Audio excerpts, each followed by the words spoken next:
Good morning, Dr. Grice and fellow classmates.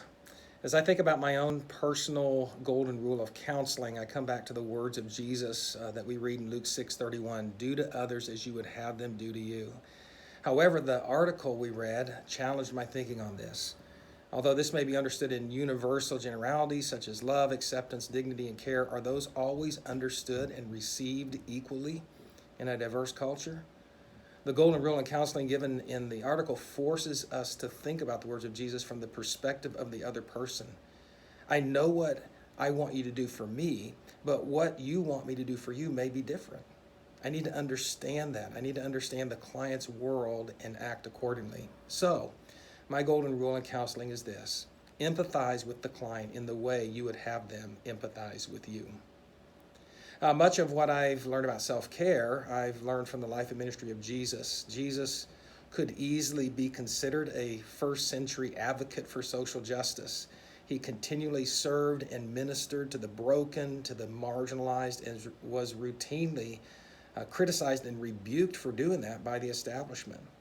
And so, studying his life, I've drawn out many self-care practices such as prayer, solitude, Sabbath rest, and special times with his close circle of friends for spiritual refreshment.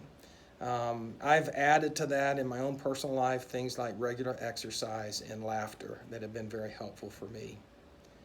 For me, one of the great social justice scriptures is found in Galatians 3:26 through 28, which reads, "So in Christ Jesus, you are all children of God through faith.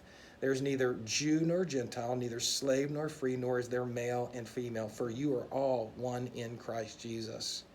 The gospel was spreading in a first century culture characterized by ethnic and socioeconomic diversity and division that went very, very deep. A lot of tension there. Half of the population in the Roman Empire were slaves. The majority were poor. Half of the population were dependent on social welfare, free grain distribution. And the gospel, as you read in the book of Acts, the gospel reached across those social and cultural barriers, bringing hope and healing for all people. Regarding my social justice action step, I am the director of the new Christian Counseling Center our church is opening in Ames. I plan to work with our community missions director to find ways to scholarship those in our community who are in need of professional counseling but may lack the resources or the opportunity to get that. Thank you so much.